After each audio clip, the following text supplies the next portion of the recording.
नमस्कार दोस्तों, स्वागत है आपका एसएससी स्मार्ट क्लासेस में। तो फाइनली एमटीएस 2019 का आपका रिज़ल्ट आ गया है। ये आपका 2/8/2019 से 22/8/2019 के बीच में आपका एग्ज़ाम चला था। काफ़ी दिन ये एग्ज़ाम जो है वो चलता है। उसके बाद देखिएगा, अब इसका जो आपका टीयर 2 एग्ज़ाम है ये आपका बहुत लेट हुआ था जा कर के। आपका टीयर 2 का एग्ज़ाम 26/11/2019 को लिया था ये आपका एग्ज़ाम, और लगभग 1,20,713 कैंडिडेट जो हैं वो बुलाए गए थे पेपर सेकंड के लिए। अब काफ़ी स्टूडेंट जो हैं वो अब रिज़ल्ट का वेट कर रहे थे। उन्हें ये लगता था भाई टीयर 2 तो क्वालिफाइंग नेचर का है, 20 नंबर तो आराम से ले लेंगे जनरल कैटेगरी के हिसाब से और 17.5 नंबर आपका दूसरी कैटेगरी के हिसाब से। लेकिन इन्होंने जो बच्चे हैं वैकेंसी के अकॉर्डिंग, अब डीवी की जो इन्होंने कट ऑफ है उसके अकॉर्डिंग जो है वो बच्चे बुला लिए।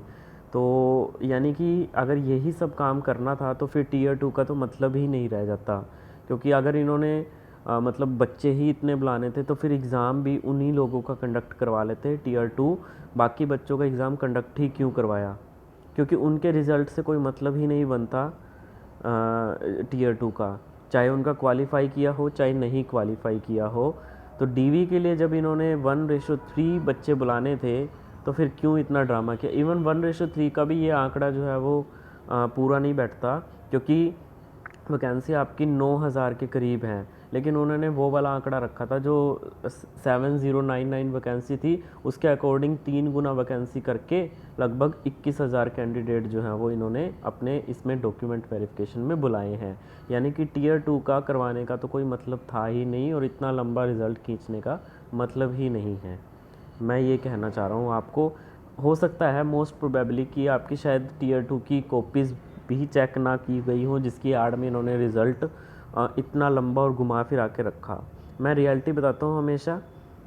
अब यहाँ पे देखिए, अब ये जो डीवी की कट ऑफ है ये आपकी फ़ाइनल कट ऑफ नहीं है, इसमें बहुत लंबा आपका ट्विस्ट भी देखने को मिल सकता है, क्योंकि वही कट ऑफ अब जैसे 18 से 25 और 18 से 27 दोनों कट ऑफ्स बिल्कुल अलग अलग गई हैं। मैं आपको दिखा देता हूँ। मैं पहले एक पॉइंट क्लियर कर देता हूँ आपका, फिर अगली बात बताऊँगा।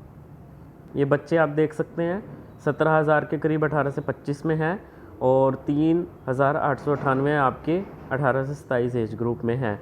और यहाँ पे एक और चीज़ लिखी गई है कि भाई जो बच्चे 18 से 27 में शॉर्ट लिस्ट होंगे, candidate short listed against the age group of 18 to 27 years will also be considered for the selection in the age group of 18 to 25 years and vice versa in the final result depending upon the age. मतलब अगर 18 से 25 आपका age criteria 18 से 27 के बीच में भी तो count होगा। तो इसका ये मतलब है, क्योंकि वो बच्चे फिर अपने आप को किस लिस्ट में काउंट करें, जिसकी एज 20 है, 21 है, 22 है, वो दोनों में काउंट होंगे। आगे देखिएगा, मैं आपको एक 18 से 25 वाली बात चल रही है, चलिए मैं आपको दिल्ली और हरियाणा का दिखाता हूँ। यहाँ पे दिल्ली की आपकी यूआर की जो कट ऑफ है वो गई है 86.18/900। ये आपकी कट ऑफ गई है दिल्ली की 18 से 25 में। यहीं पे अगर मैं दिल्ली की 18 से 27 में देखता हूँ, और साथ में ये भी लिखा हुआ है देखिए 28/9/1997 है, यानी कि जिस बच्चे की डेट ऑफ बर्थ इतनी थी, मतलब कितनी कम उसकी एज हो गई 1997 का, अगर वो पैदा हुआ है तो आप ये लगा लीजिए सीधा सीधा वो 21-22 साल का होगा, और वो 86.189 उसके इतने मार्क्स जो हैं वो लास्ट आए हैं। ठीक है, अब यहीं पे 18 से 27 में देखिए आप, यहाँ 18 से 27 में देखिए आप, जो कट ऑफ है वो 18 से 27 वाले में कितनी गई है दिल्ली की यूआर की 84.94। तो यहाँ पे देखिए भाई कितना ज़्यादा ट्विस्ट आने वाला है। अगर यहाँ पे उन लोगों को सीट नहीं मिलती है, ठीक है, यहाँ के ही कैंडिडेट अगर सोचते हैं कि उन्हें 18 से 27 में इतने मार्क्स पे जॉब मिल जाएगी, तो वो गलत ही सोच रहे हैं, क्योंकि इससे ऊपर तो 86 नंबर वाले तो वहाँ पे ही बैठे हैं आपके 18 से 27 वाले में, सॉरी 18 से 25 वाले में। अब वो बच्चों को तो सीट नहीं मिलेगी, तो वो बच्चे तो इस एज ग्रुप में कंसीडर किए जाएंगे। मेरी बात समझ रहे हो। दिल्ली वाली वैकेंसी यूआर की 18 से 25 में कट ऑफ आपकी 86 पॉइंट समथिंग गई है, और यहाँ पे गई है कट ऑफ 84.94। यानी ये कट ऑफ तो ऑटोमेटिकली आपकी 86 तो वैसे ही चली गई, क्योंकि वो बच्चे जो बच गए हैं उधर, जिन लोगों की सिलेक्शन वहाँ पे नहीं होगी, तो वो तो इसमें कंसीडर होंगे ना। वो पहले अगर उन्होंने दिल्ली प्रेफरेंस रखी तो वो यहाँ पे आएंगे, तो कट ऑफ बहुत ज़्यादा वेरिएशन लेके आएगी। अब ऐसे ही मैं आपको महाराष्ट्र की बता देता हूँ। महाराष्ट्र का भी यही सीन है, हरियाणा का मैं आपको दिखा देता हूँ।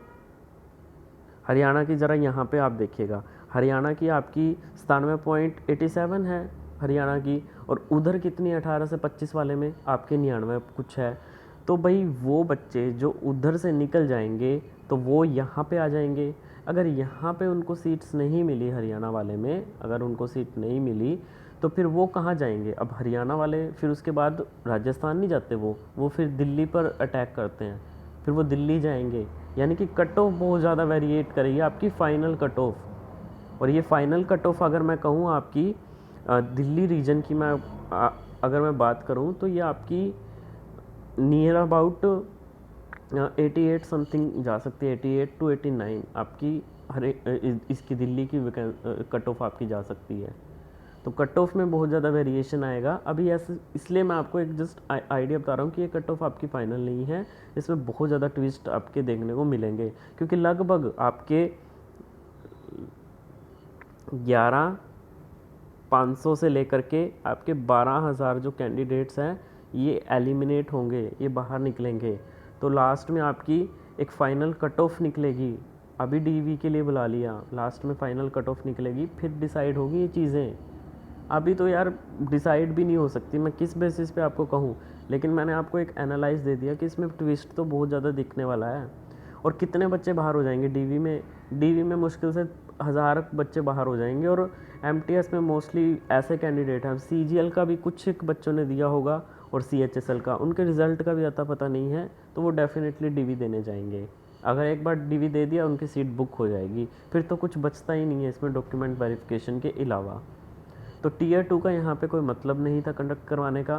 पहले से ही अगर उनको 1:3 में बच्चे बुलाने थे तो फिर वो डायरेक्टली बुला लेते, ज़रूरत नहीं थी उनकी, क्योंकि बाकियों का टीयर 2 दिया हुआ कोई मतलब काम ही नहीं आया उनको ज़रूरत ही नहीं पड़ी इस चीज़ की, जब कट ऑफ ही फाइनल उन्होंने डीवी की ये निकाली है। और फाइनल कट ऑफ तो इसके ज़्यादा बहुत ज़्यादा वेरिएशन लेके आएगी, क्योंकि अनएम्प्लॉयमेंट इतनी है और कोई भी सीट नहीं छोड़ने वाला।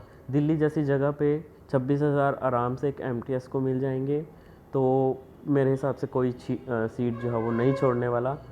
और आगे उनको प्रमोशनल एस्पेक्ट्स भी दिखते होंगे, 2 3 4 साल बाद जितना भी जैसा भी है वैसे भी कुछ नहीं मिल रहा, तो फिर कोई सीट नहीं छोड़ेगा।